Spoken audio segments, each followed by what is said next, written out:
Okay then people, we are reviewing the M27 Roadworks. We are just coming into them now. We're coming into the 50 mile an hour region of the M27, which is pretty much the whole distance past Southampton and Fareham. So we're just dropping down to 50 miles an hour. The M3 is going off to the left and we are now into the Roadworks. I say we're into the Roadworks, it's 50 miles an hour.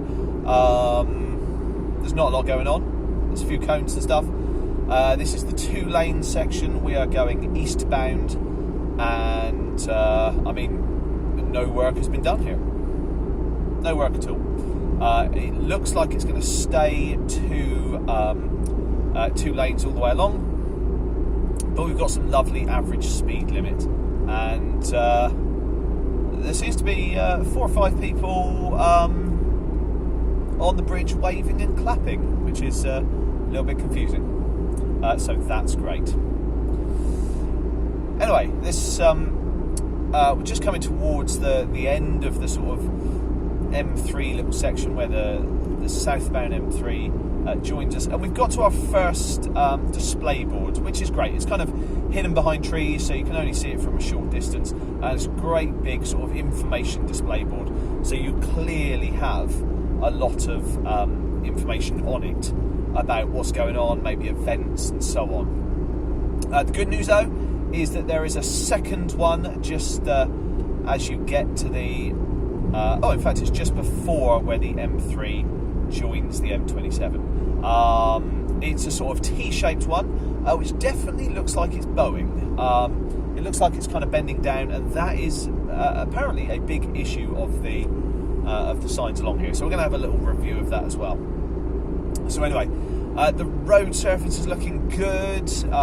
It's looking a little bit complicated. There's dots all over the place and different sized lines and stuff. And as for the actual surface, well, some bits are looking good, some bits have been a little bit sort of neglected.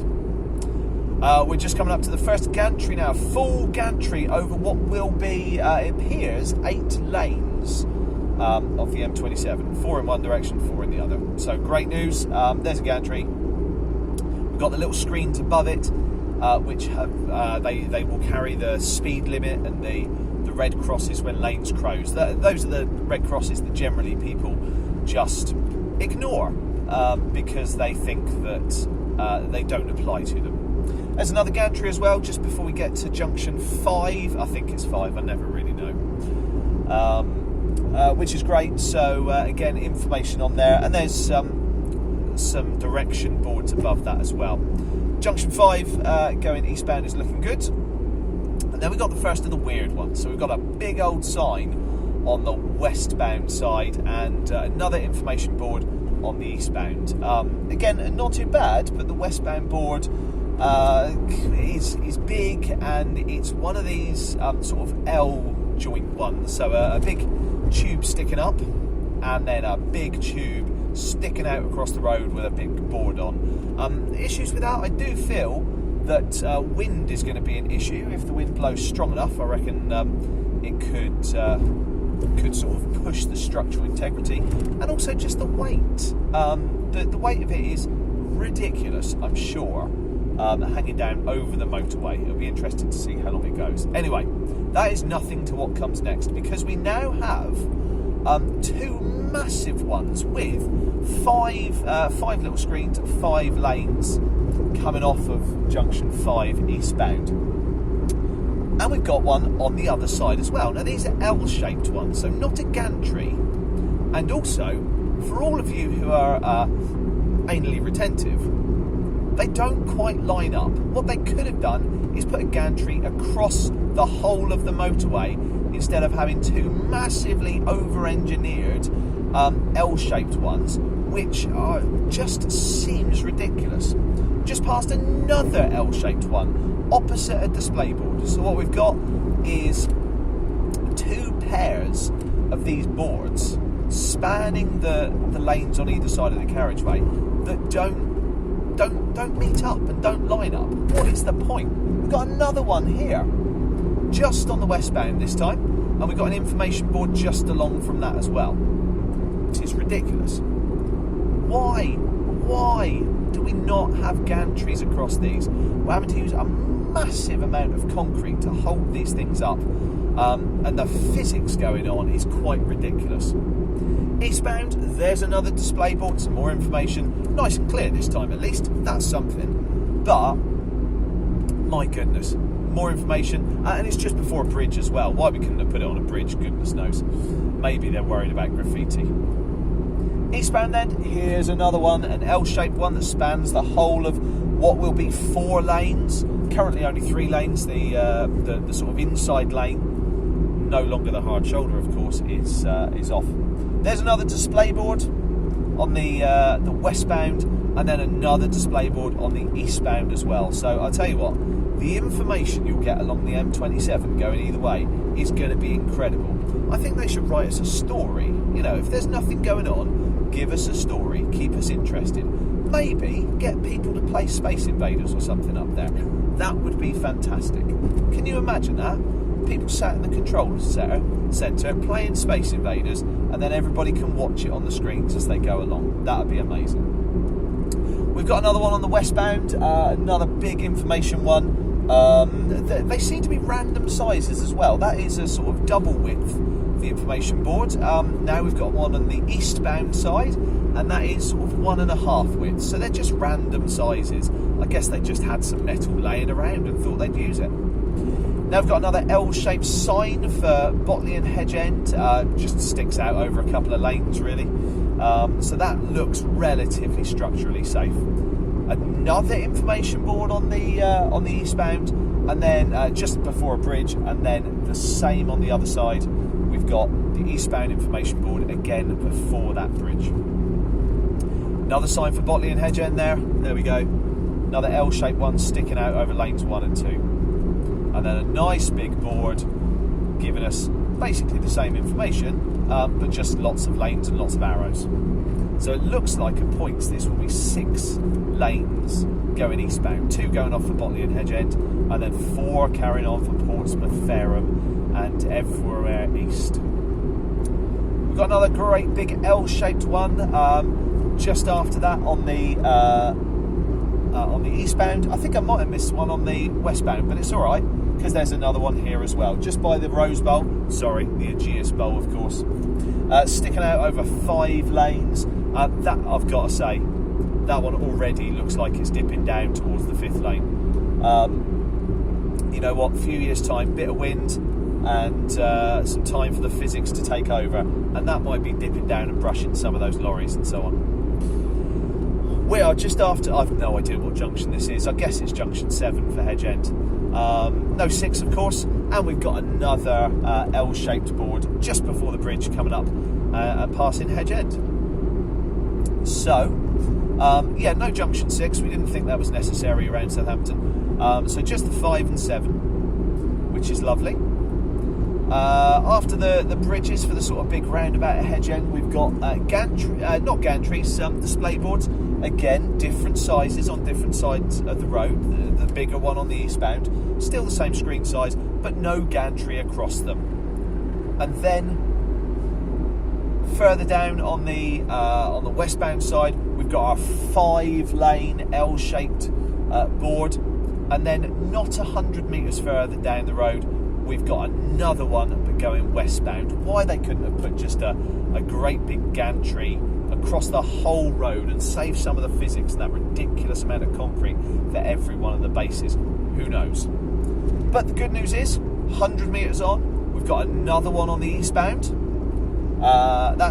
wasn't good enough to just have the L-shaped board with the little display boards on. We've also got signs and a whole information board above it as well. 100 metres further on, eastbound again, we've got another L-shaped board. Again, these could have been done as gantries or put on the bridge, because we've got another bridge just here. That's the bridge going across to, where is it? Somewhere, Hedge End, that kind of area. I'll tell you what, if I wasn't sure, here's another display board on the eastbound side. That's great. And on the westbound side, we've got an L-shaped sign holder thing and display board, information board on there as well. So again, great news. Not quite opposite each other, just in case you're anally retentive. That will set you off nicely again, just like several other ones of these. Great news. The other side of the little bridge over the Bursledon roundabout, we've got 2 more information boards. One eastbound, one westbound. Again, just slightly offset, and so that'll set you off nicely. Coming on down from junction 8 then, I think it's junction 8, we've got our nice big L-shaped information board, which has got directions, not the various arrows into the lanes, just either straight forward or turn off left for Bursledon. Then, coming down from the junction, a big L-shaped one with our 4 little display boards for speed and stuff, but an information board tagged on top of that as well. And on the westbound, we've got an information board as well. Again, not gantries, just across. On the westbound, once again, we've got a great big L-shaped one, but a far more sensibly sized sign this time, just showing where you can get to if you go off to the left, off the Bursledon. Then we've got, on the Hamble Bridge, across the Hamble River, westbound again, big information sign. That is already dipping down. It's one of these that's the sort of double width on the westbound side, on the Southampton side of it, as opposed to the one on the eastbound side, which is only 1.5 width of the information board. Not dipping down quite so much. I think that westbound one, before too long, will drop into the road, to be honest, especially with the winds across the River Hamble. 2 bridges, and then we've got another L-shaped signpost with an information board above it. Great news for all you information junkies, or space invaders like we say. 100 metres down the road, well, to be fair, 150, and we've got another one going eastbound as well. Same again, so it's got signs on and it's got the information board. Then another, and then a bridge just after that. Of course, couldn't put it on the bridge in any way.